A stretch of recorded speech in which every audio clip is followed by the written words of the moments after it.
জেলার এক প্রান্তিক গ্রাম, পাথরঘাটা। চারিদিকে ধানক্ষেত, পুকুর আর শাল গজারির বনে ঘেরা। সূর্য ডোবার পর এই গ্রাম কেমন যেন ভুতুড়ে চুপচাপ হয়ে যেত। গ্রামের সবচেয়ে বয়স্ক মানুষ শিবনাথ কাকা বলতেন, গোধূলির পর ওই বনের ভেতরে যেও না, ওখানে রাক্ষসী বুড়ি থাকে। শিশুরা ভয় পেত, আবার কৌতূহলও হতো। রাক্ষসী বুড়ি দেখতে কেমন? সত্যিই কি সে মানুষ খায়? গোপাল আর তার সাহস গ্রামের ছেলে গোপাল বয়সে কেবল 12।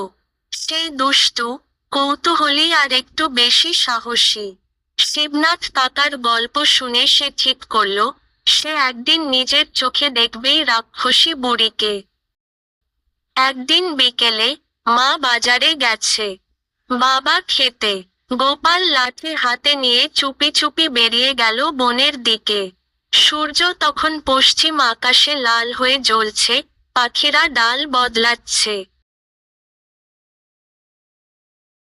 বনের ভিতরে প্রথম দেখা বনের গভীরে ঢুকতেই কেমন এক ঠান্ডা শীতল হাওয়া লাগলো গোপালের গায়ে। পাতার ফাঁক দিয়ে আসা আলো ক্রমে ম্লান হচ্ছিল। হঠাৎ গোপাল শুনল একটা ভাঙা কণ্ঠস্বর, কে এলে রে, কে এলে আমার বনে? গোপাল বুক ধড়ফড় করতে করতে সামনে তাকালো। সেখানে এক বুড়ি, চুল সাদা, মুখে কুচকুচে কালো দাগ, দাঁত যেন বাঁকা ছুরির মতো, চোখ দুটো লালচে। গায়ে ছেঁড়া শাড়ি, হাতে বাঁশের লাঠি। তুমি কে? রাক্ষসী বুড়ি, গোপাল জিজ্ঞেস করল কাপা গলায়। বুড়ি মেটে মেটে হেসে বলল, হু, তুই তো সাহসী, কিন্তু এখানে এলে তোকে ছাড়া আমি যেতে দেব না। 3 অদ্ভুত শর্ত। গোপাল পালানোর কথা ভাবল, কিন্তু বুড়ির চোখে এমন এক অদ্ভুত টান ছিল যে তার পা যেন জমে গেল। বুড়ি বলল, তুই যদি 3টে ধাঁধা মেলাতে পারিস, তবে তুই বেঁচে যাবি। যদি ভুল করিস, সে দাঁত বের করে শীষ দিয়ে হাসল, তোর প্রাণ যাবে। গোপাল রাজি হলো, কারণ এর বাইরে উপায় ছিল না। আমি আছি সবখানে, কিন্তু দেখা যায় না। আমি ছাড়া তুই এক মুহূর্ত বাঁচতে পারবি না। আমি কে? গোপাল ভাবল। হাওয়া। বুড়ি হাসল, সঠিক। দ্বিতীয় ধাঁধা, আমার পেটে অনেক জল, তবুও আমি কাঁদি না। আকাশ থেকে আসি, নদীতে মরি, মাঠে বাঁচাই জীবন। গোপাল বলল, মেঘ। বুড়ি চিৎকার করে বলল, ঠিক বলেছিস। তৃতীয় ধাঁধা, আমি অন্ধকারে আলো দিই, কিন্তু আলো পেলেই মরে যাই। গোপাল তাড়াতাড়ি বলল, দীপশিখা। 3 ধাঁধাই ঠিক। বুড়ির আসল রূপ ধাঁধা শেষ হতেই বুড়ি থমকে গেল। তার লালচে চোখ শান্ত হয়ে এল, দাঁতগুলো আর বাঁকা লাগছিল না। মুহূর্তের মধ্যে সে এক বৃদ্ধা মহিলায় রূপ নিল, শুকনো মুখ, কিন্তু কোমল হাসি।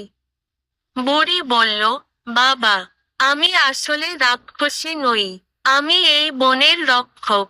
লোভী কাঠুরেরা যেন বৃক্ষ কেটে না ফেলে, আর দুষ্ট লোকেরা যেন নিরীহ প্রাণী মারে না, তার জন্য অবাক হয়ে বলল, তুমি তাহলে কাউকে খাও না? বুড়ি হেসে বলল, না রে বাপু, তবে যারা মিথ্যা বলে, অন্যের ক্ষতি করে, তাদের আমি শিক্ষা দিই। তারপর বুড়ি গোপালের মাথায় হাত রাখল, তুই যেন সবসময় সত্য কথা বলিস, দুর্বলকে রক্ষা করিস, আর প্রকৃতিকে ভালোবাসিস। গ্রামে ফেরা গোপাল গ্রামে ফিরে সবার কাছে ঘটনাটা বলল। প্রথমে কেউ বিশ্বাস করল না, কিন্তু গোপালের চোখে নতুন এক দৃঢ়তা দেখে শিবনাথ কাকাও চুপ করে গেল। এরপর থেকে গ্রামের লোকেরা আর বনের গাছ কাটত না, শিকারও করত না।